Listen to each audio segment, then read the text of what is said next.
right in the middle of this conversation about posterior predictive distributions. So we'll say, let's just start. I'll remind you where we're at. We're going to cover a number of things. So again, we're just talking about posterior predictive.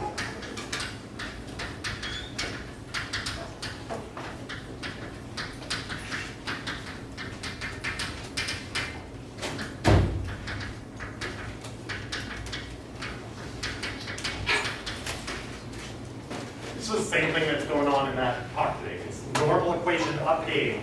And in fact, the integral we're going to solve today relates to that. So I know only two of us know what we're talking about, but all of this stuff can be extended to really complex cases. But it's all the same setup. So posterior predictive distributions, we want to see what the future looks like. And we want a condition on the past. The past is just a vector of observations. And this thing right here is just the integral of the future. This is your sampling distribution, condition on the parameters. If you knew the parameters, there'd be no uncertainty attributed to the parameters. But there's always uncertainty attributed to the original variation.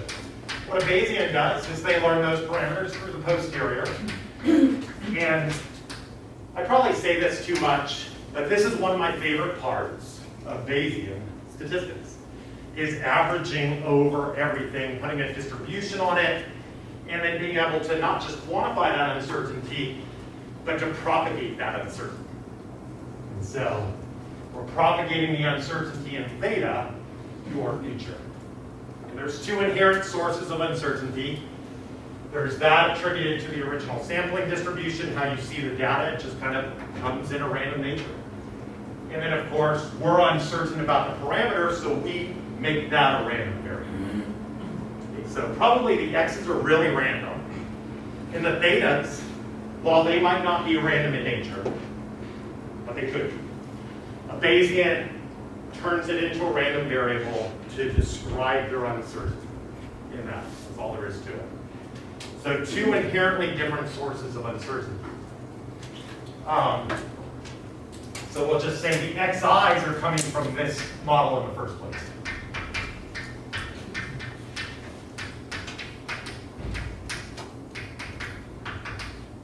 Now, I'll say a couple things. This kind of assumes that theta is not exactly changing in this whole thing. We're learning theta through these x's, and it has the same theta attached to all those x's. That's the part. So,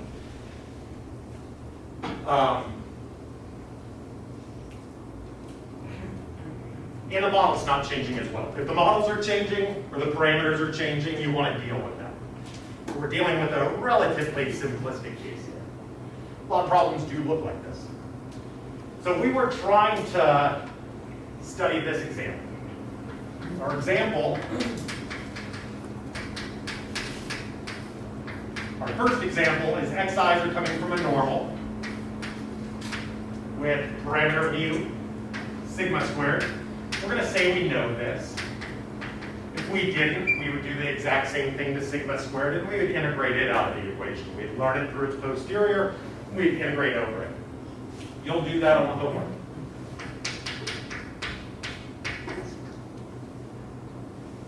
Okay. So, and we ended up saying we're going to let this be the conjugate prior. So I'll say pi mu is equal to a normal distribution with mean mu naught sigma naught squared. We had a long conversation about this. I think we'll just do the more complex case because it's the one that I asked you to solve on your homework. I think, you can butter it up and turn it into this case. And we'll walk through the steps. I'm not going to complete the integral for you, but I'll tell you everything we need to do. Basically 2 layers of recognizing what a normal looks like. So this is the conjugate problem. And if you don't want to say anything about what you think the process is centered at, you can blow out the variance right here, and it'll turn it into a flat prior. So you could do that, and that's the limit of conjugate priors. Yes, please. Do you almost always choose a conjugate prior?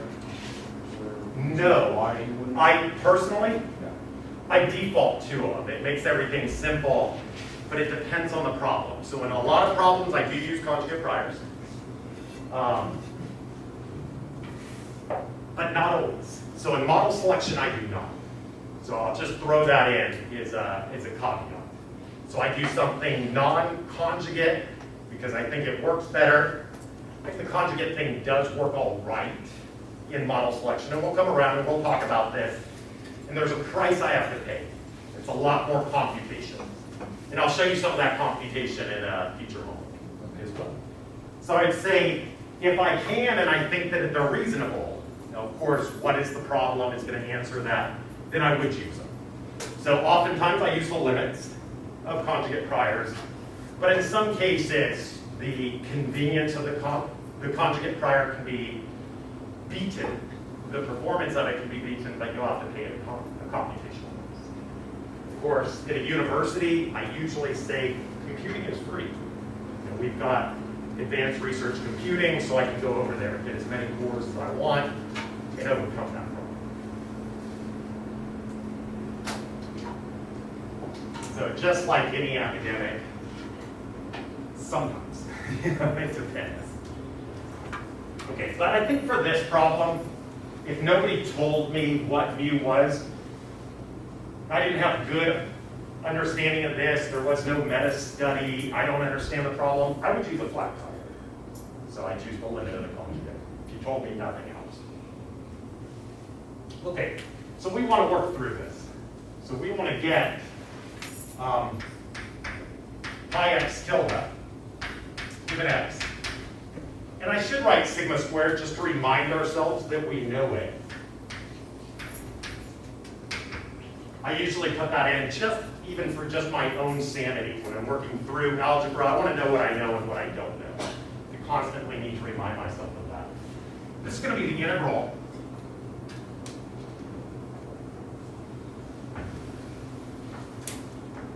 of 1 over root 2 pi sigma e to the minus 1/2 x tilde given mu, and I'm going to write down sigma, whoops, x tilde minus mu squared over sigma squared. So that's just fx tilde given x. And then I've got my my posterior distribution. I'm going to integrate against. I'm going to give you some notation. E to the minus 1/2 mu. There's going to be an expectation, and I need to work it out up front to do this integral. I'm just going to write this down as E1. And I'll tell you what E1 is in a second, but that's the posterior expectation. Divided by its variance, D1. And I'm going to integrate over mu. And I should probably write down my normalizing constants, just because, I'll write it like this, V1 1/2, and I'll close my square root over the 2 pi, and I'll just take another square root right there, just so that the notation is inconsistent. This just says V1 1/2. So I should probably tuck that into the square root. I'm going to throw it away in a second, because it doesn't really help me, but I've written it quality. And this is what we're trying to solve. And so just real quick, for our problem, E1 is the posterior beam.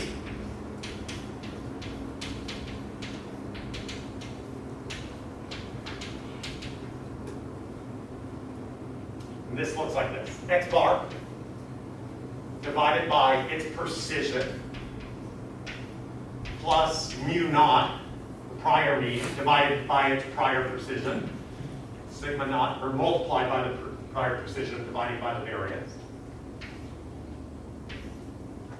And then I have these weights. 1 over sigma squared over n plus 1 over sigma naught squared. And that's inverted. So that's a weighted average.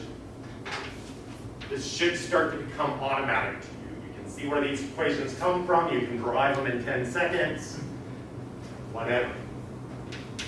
Might not be 10 seconds, but I can exactly. This is 1 over sigma squared over n plus 1 over sigma naught squared in the root. So that's my notation. So I'll just save myself some writing just by plugging this thing in. And I usually do that so that I don't make mistakes. Very easy to make algebraic mistakes with a lot of notation running away. So this is what we want to do. Looks like kind of a challenging integral to work with. I'm going to take you through a step or two, and then I'll show you an easy way out of this.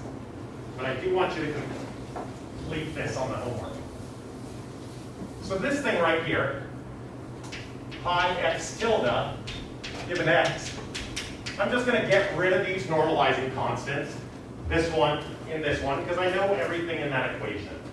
So I look at this right here, I look at this variance, and I notice it doesn't have anything to do with x tilde. That's the distribution that we're finding. So if there was an x tilde in here, I could have just thrown it away. There's also no mu's in this, and that's what I'm integrating over. So it doesn't contain any of the arguments of interest. So I'm going to just toss it. And I'll write this in. Integral e to the minus 1/2 x tilde minus mu squared over sigma squared e to the minus 1/2 mu minus e1 squared over e1 e. So same kernel that I'm integrating over. So I haven't changed the shape of this distribution at all. I'm going to expand this. So this is equal e to the minus 1/2. So I'll collect terms in the exponent, and I'll combine them, and I'll expand everything. This is x tilde squared. This is over d1, or sorry, not d1, over sigma squared, plus, no, minus 2 mu x tilde over sigma squared, plus mu squared over sigma squared. I'll close that. And I'll add it to the expanded form of all of this. So this will be mu squared over b1 minus 2 mu e1 over b1 plus e1 over b1, and this is squared. So I just want to point out in both of these, this term is popping up over and over again. So this expectation squared over the variance squared. This has an expectation squared over another variance squared. So I always have that as my third term. That's the completion of the squared term that you'll always be looking for. I'll remind you about that in a second. The d mu. I haven't been specific, but I'm integrating between negative infinity and infinity. We integrate over the whole entire parameter range. Okay, I'm going to rewrite this again. And I'm just going to factorize some stuff out. So let me just ask real quick, which terms can I get rid of? Can I get rid of this term? Yeah, it depends on what I'm thinking about. There's two pieces to this calculation. I'm going to integrate over mu. It doesn't have anything to do with mu. But this is a distribution on x tilde that we're finding. So we cannot throw that away. So we're going to need to factorize that maybe outside the integrand, but I can't toss it. I can't get rid of that because it has a mu. I definitely can't get rid of that because it has a mu. I can't get rid of that. I can't get rid of that. Can I get rid of this? Yeah. That one you can toss. So I can scrap that thing. It doesn't have anything to do with mu or the x tildes. I've already written this up to proportionality. And so I can toss that. I'm just going to rewrite this down as e to the minus 1/2 x tilde squared over sigma squared. I'm going to write this up to proportionality because I already started. So I'll just get rid of a lot of constants along the way. So I factorized this outside. This was that term. I don't want to throw it away. We already recognize in all of this that this is going to be a Gaussian at the end of the day. So This is e to the minus quadratic form. So we've got our hint. This is a Gaussian distribution. So again, when I integrate over two Gaussians being multiplied together, that's going to be a Gaussian again. And I want you to remember that forever. We come back around to this problem, I query you guys, and I ask, what distribution is this? And it escapes you for a moment. So try not to forget that. This is going to be a Gaussian. Make your life easier. If you do work with common filters in the future, you will know this stuff inside and out.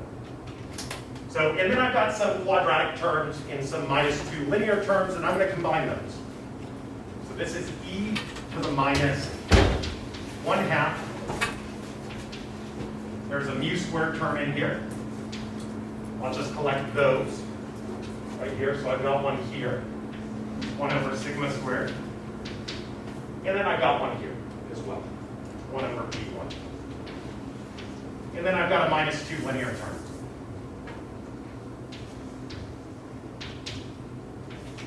And through these, I'll recognize what this distribution is, and I'll probably be able to recognize what the integrating constant is on everything. d mu -2 mu, and I'll just combine these terms.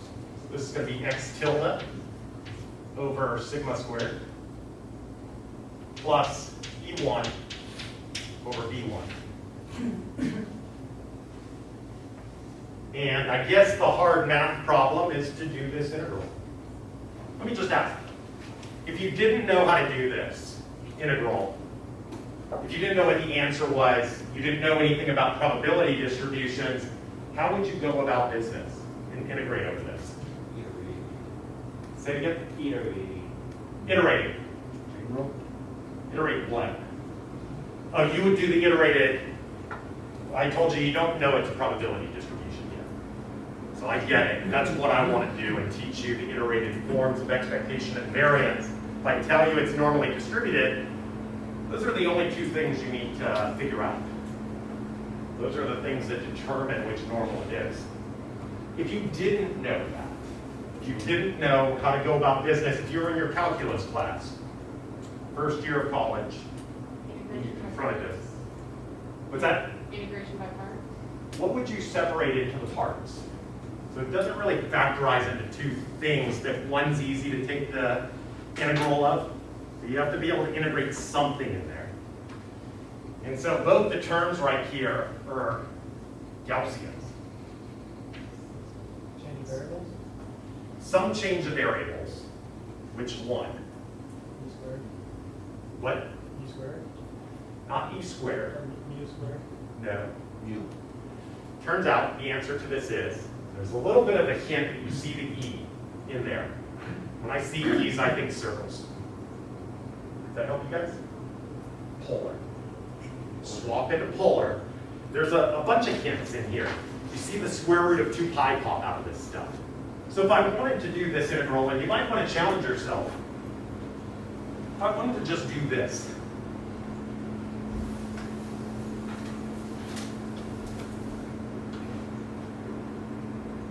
integrate e to the minus 1/2 c squared dz between negative infinity and infinity, and I wanted to show what is this thing equal to? Square root of 2 pi. We know that. How would you show it? When I was a freshman in college, I hounded people until they showed me how to do this. You do this in polar. Show using polar coordinates.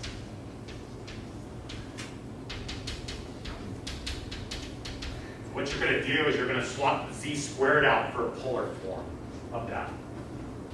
You'll have this r theta, this r dr z theta will pop up. If you don't know that, that's totally fine. So, but I'm just giving you a heads up, here's how you would do it. And it's the only way I know how to do it. So, I'll let you play around with that. I remember being like super impressed, my 20-year-old self, that I could do this. We're not going to do it that way. We will use our knowledge about things.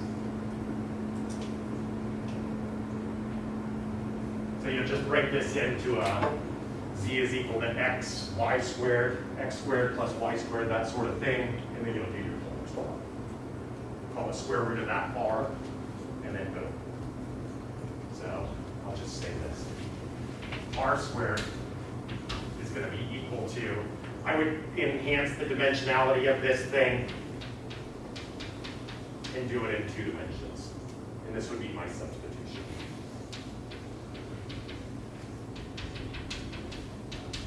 If you're an electrical engineer, you can do this pretty easily because you're always working in a polar. That's your imaginary plane. Okay, enough about that. Just things to think about, and I won't ask you to do this on a midterm or anything like that. Just a heads up. I need to solve this. I need to know what it is, and that's kind of the hard part. The first thing I want to recognize is that this is a normal. And it has some variance, and I can work out the variance. The variance of this thing is the invert of that. So this is going to be 1 over sigma squared plus 1 over v1 invert. So that's my quadratic term. And then I'm going to look at my minus 2 linear term. I'm going to multiply it by this, and that'll give me my expectation. So let me write this just a little bit differently. A little easy. I'm going to call this Q1, and I'm going to call this L1. So Q is my quadratic term. L is my minus 2 linear term. And so this is just going to be Q1 invert. How do I figure out what the variance of this normal, or what the expectation is? I take the minus 2 linear term, and I multiply it by that quadratic term. Quadratic term inverted. This is going to be L1, Q1 invert. Voila.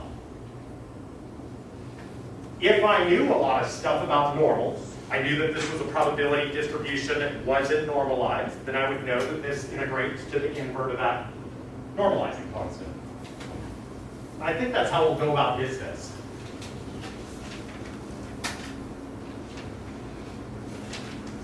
So, what is this thing equal to? I'll just write down e to the minus 1/2 x tilde over sigma squared. I've got that term. And then I've got this whole integral. So I'll call that thing I. It's probably a little low. I'll call that I. Maybe drop the square.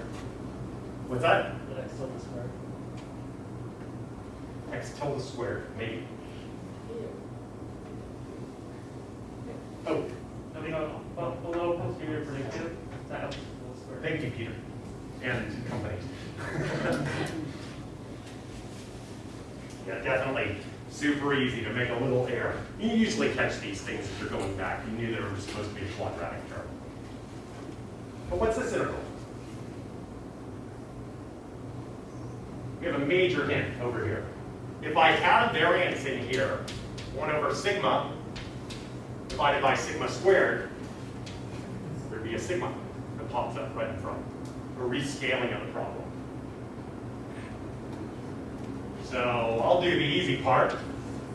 Root 2 pi times my variance.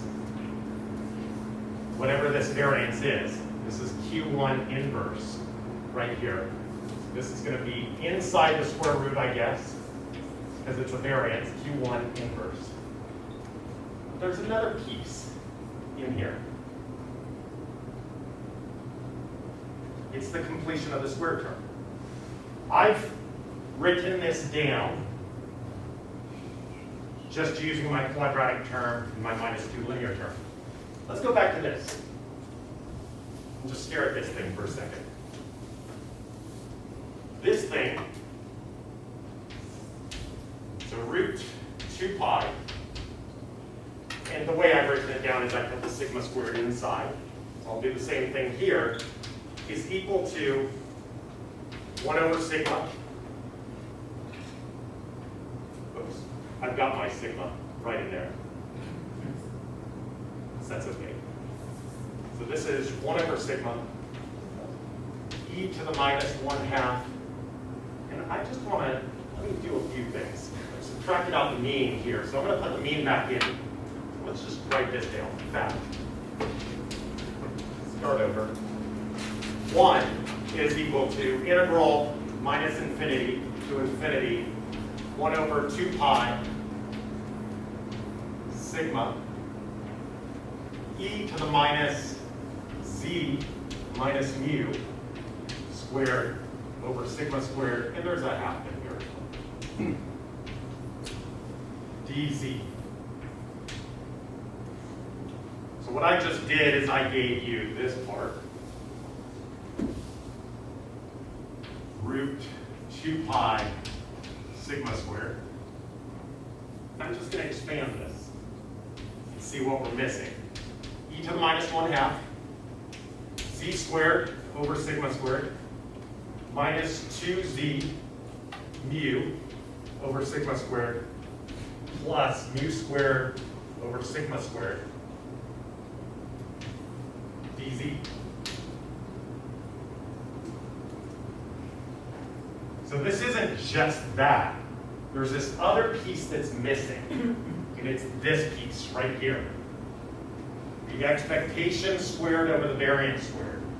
I don't have that here in my integrand. I just have the quadratic term, and I just have the minus 2 linear term.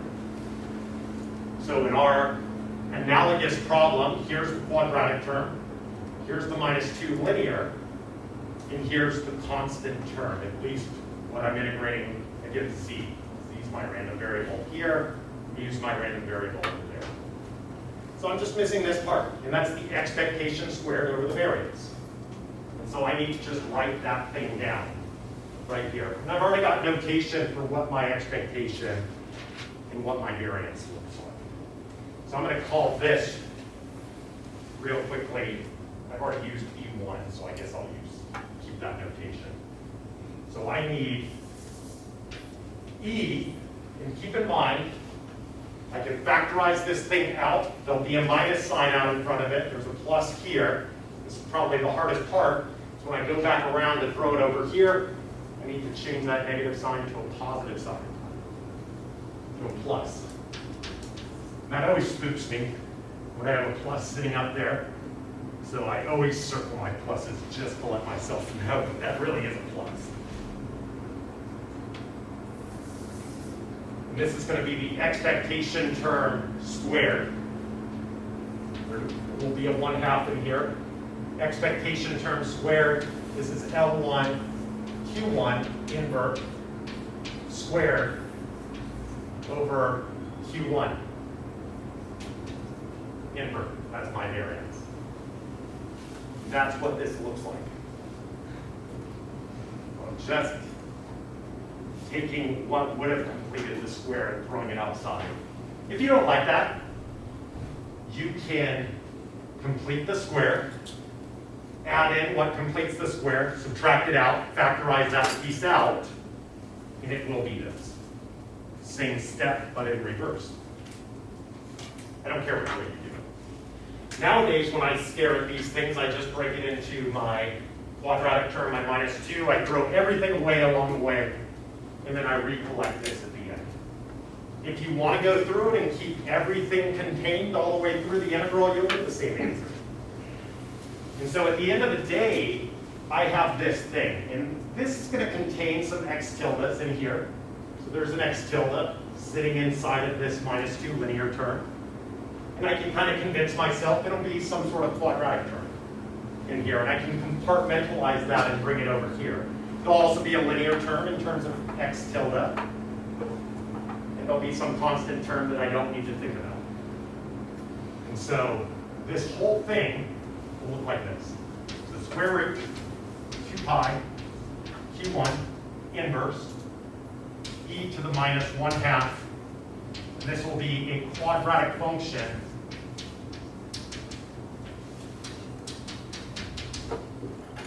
in x tilde.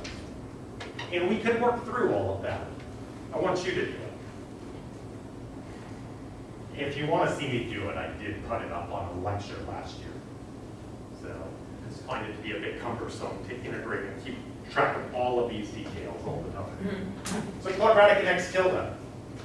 And so I recognize, sweet, this is a quadratic and x tilde, so I know which distribution it is. So what I need to do is I need to finally recognize what the quadratic term is in x tilde. Whatever's pre-multiplying it is the inverse of the posterior predicted variance. So I just invert that thing. So same step, but we're applying it twice. Then I look for the -2 linear term in x tilde. I collect that and I multiply it by that variance I just found, and now I have my posterior predicted expectation. And we're finished. So lots of steps. Make sure you can do those.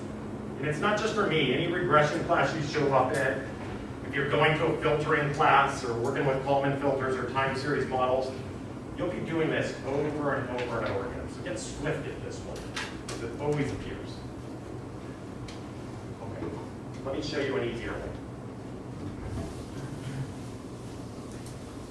So if I don't ask you on something like a midterm to explicitly work out the integral, you get to use whatever tricks and tools you know, and you can proceed and finish a problem in about 1 minute versus 15 minutes.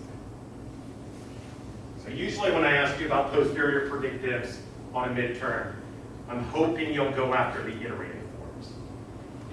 So let me just write this down. Iterated expectation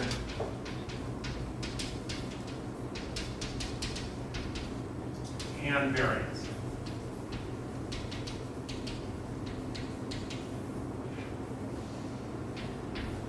We left talking about this last time. I showed you after class where these forms come from.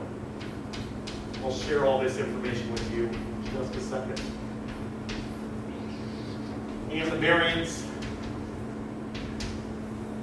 of some random variable x. So this is just kind of in general.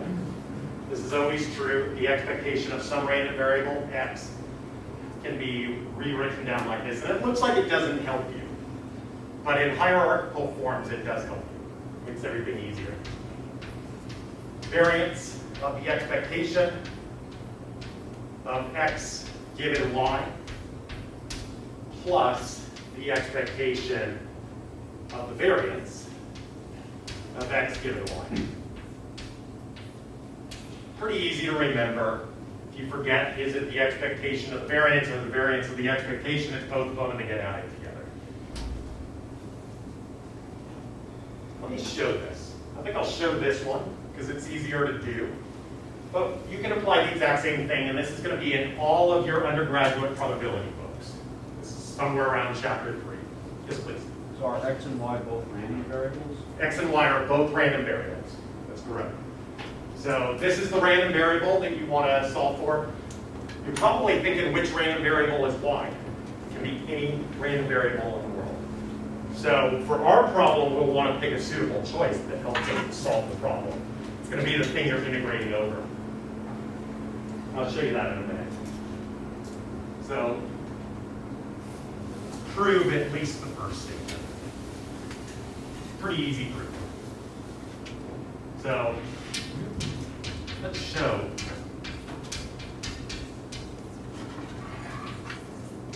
this. We're going to show the left-hand side is equal to the right-hand side.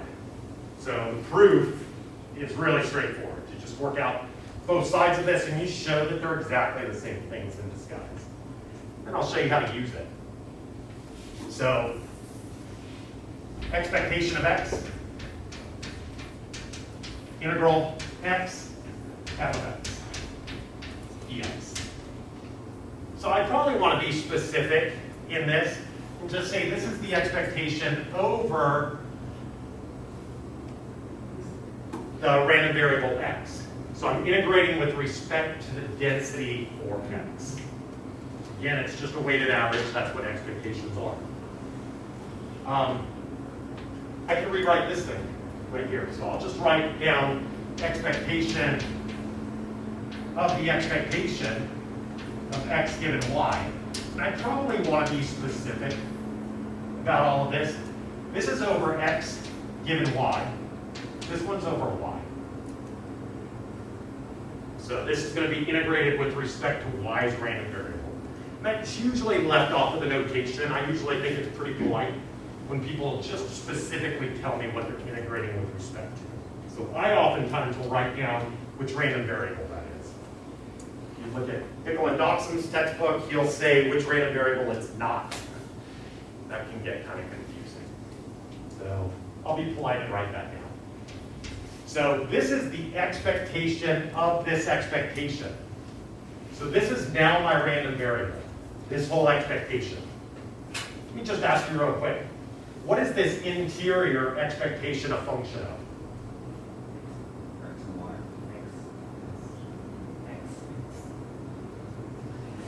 Y.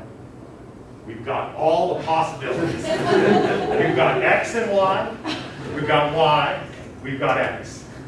Somebody's right. So X, Y, what is this a function of right here? X. It is not a function of X because I've just integrated X out. X will not appear. So X is gone from it. So no X is here. This one right here, I'll give you a hint. Conditional expectations are always a function of what they're conditioned on. So this would be a function of whatever the parameters of this random variable are. We didn't write them in. So if this was a normal or something like that, there'd be two parameters underlying it. I'd normally write them down, mu and sigma squared, and it would be a function of mu and sigma squared. In this case, it would just be mu if it were normal. But it's always a function of the stuff it's conditioned on. So this is a function of y right here because it's conditioned on y. So I'll just write this down. Integral, I'm integrating with respect to y, right here, f of y, dy, and I just throw down this argument. Expectation of x given y. I'll be a little bit less polite and not write down the x given y, because you can see it right here. It can't be anything else. So that's what this is. And then I can replace the name of that thing.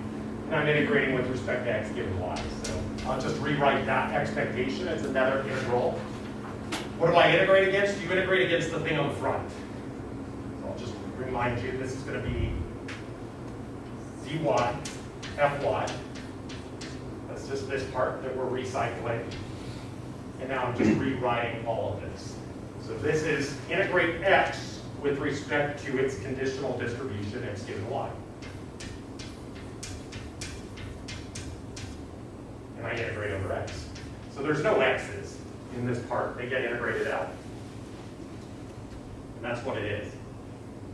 So when I see this right here, I'm really thinking of these integrals. These are two integrals. And maybe I know the answers to those integrals. So let's just complete the proof and see that these are equal to each other. So let's just look at this. It's going to be integral x, fx given y, dx, fy, dy. This thing has nothing to do with y, so I can insert this thing in here. So integral x, fx given y times fy dx dy. What's this? That's it. That's it. It's the joint. So this is fx and y. Here's what I'm going to also do in this step is I'm going to flip these around.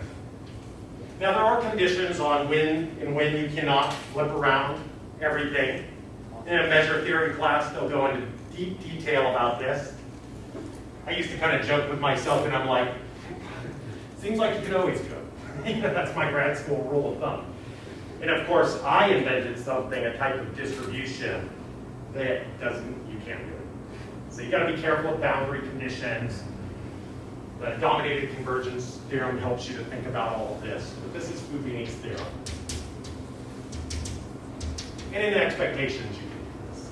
There are some fringe cases. So, but for our purposes, we're just going to assume we can apply Fubini's theorem. So I'll switch the order of integration. Of course, if everything's compact, you know you can always do it. If everything's positive in the integrand, you can always do it. This is a little bit different because this isn't necessarily positive. So watch out for that in general, but in a lot of cases you can flip the order. So this is going to be integral x fx y dy dx. This has nothing to do with x right here. I'm integrating across y.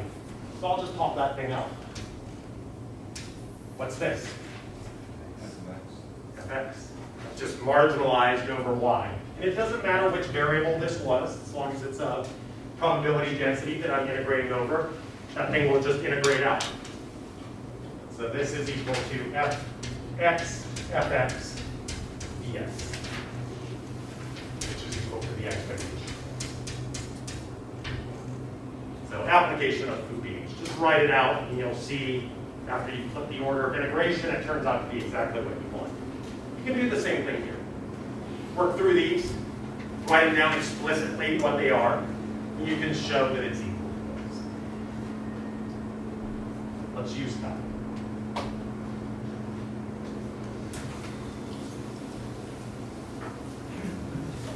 So I want the expectation, and this is going to look a little bit different to you, x tilde given x.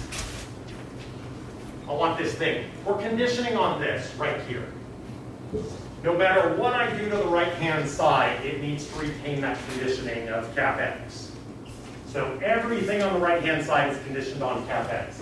And I probably want to write down and remind myself that I also know sigma squared in this. And that's why I like adding the extra notation, because it's a reminder to me of what I get to know. This is going to look like expectation, x tilde, given, and I need to insert something right here, some random variable. This will be conditioned on cap x and sigma squared. And this over here needs to also be conditioned. So this conditioning bar is for this expectation, cap x, sigma squared. So those are just constants. And this will be true regardless of which random variable I throw in here. So it almost seems like it doesn't matter. But if I just threw in something that had to do with a gamma distribution or something, I wouldn't know the answer to that. And it wouldn't help me to solve the problem. So I'm always looking for the variable that I want to integrate over in the first place. Because these integrals, these expectation operators are integrals. And we want to match this to our original problem. And so in our case, that random variable is mu. This is true. It's true regardless of which random variable I throw in here, but this one helps me solve the actual problem. So keep in mind, our posterior predictive distribution was just fx tilde given mu. That's our variable. You can write in the sigma squared if you want. Pi mu given x and sigma squared, d mu. So that's what we're looking for. What I recommend is always use that thing that you're integrating over. If you want to use these forms to solve the problem that you're working on. In any hierarchical model, it works like that. So there's two layers of hierarchy. There's the sampling distribution and there's the posterior. And that's what our two integrals are working through. So this thing right here is the expectation of whatever this is, x tilde, and I get to know mu. I get to know my previous data. I get to know sigma squared. But in the presence of the actual parameters, this is uninformative. It doesn't tell me anything. So I could just get rid of this. because it's conditionally independent given you get to know mu and sigma squared. If you didn't know those, then you get to learn them through the data. So this will be mu right here, because this expectation right here is mu. What's the expectation of x tilde, given I get to know what its expectation is? It's that. And then I got this.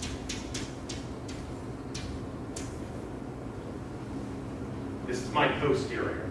So this is the posterior distribution.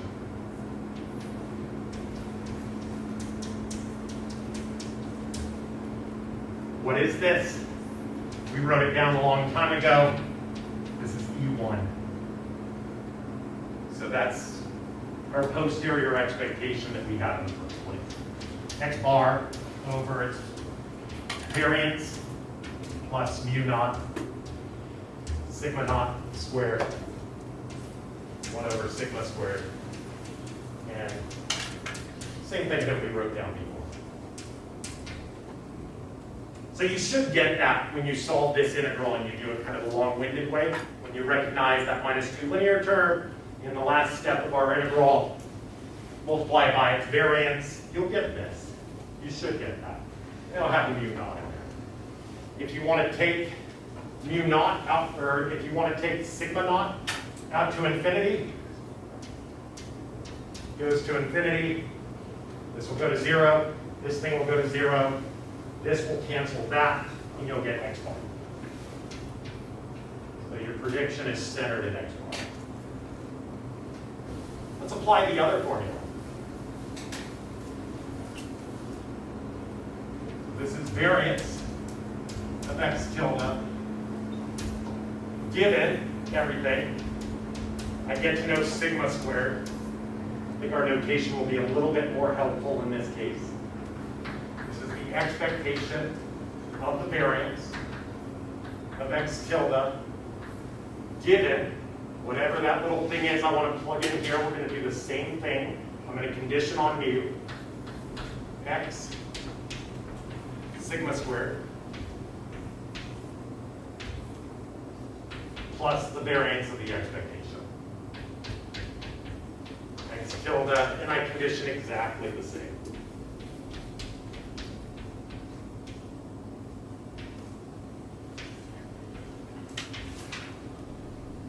So this is going to be equal to, I'll do the first one first, the variance of x tilde given, I get to know mu, I get to see the previous data, and I get to know what sigma squared is in the first place. The variance, given I get to know its variance, is the variance. So this first part is sigma squared. That's this. This will be the expectation of sigma squared.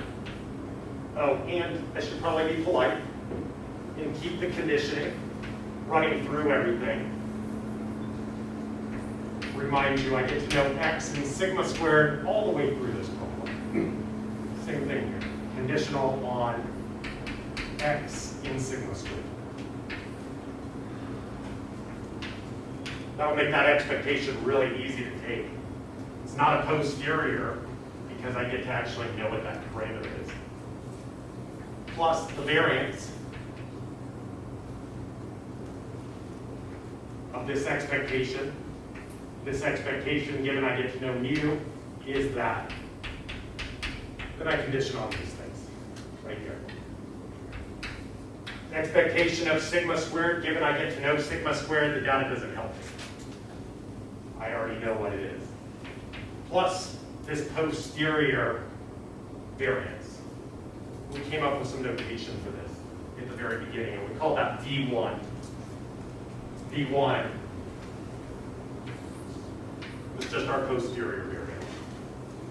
This is 1 over sigma squared over n plus 1 over sigma naught squared. Invert. If sigma naught went off to infinity, this whole thing would converge to, let's just write it down.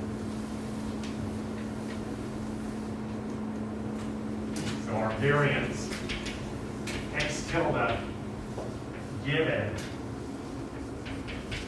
x and sigma squared,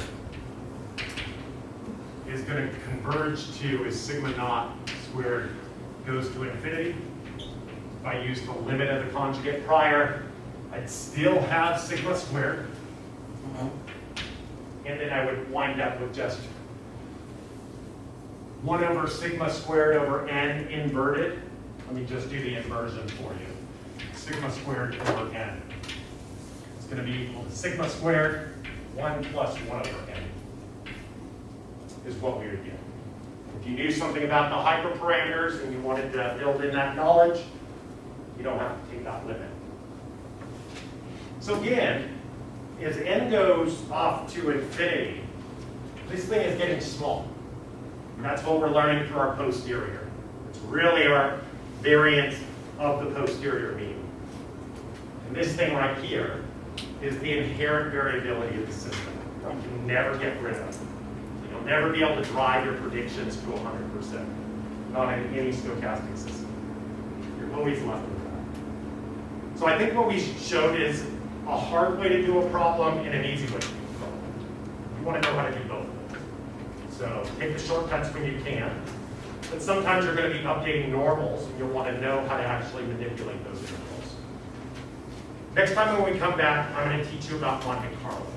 And if you actually didn't know how to do any of these integrations in the first place, you could come up with a computational scheme if you knew how to sample from distributions.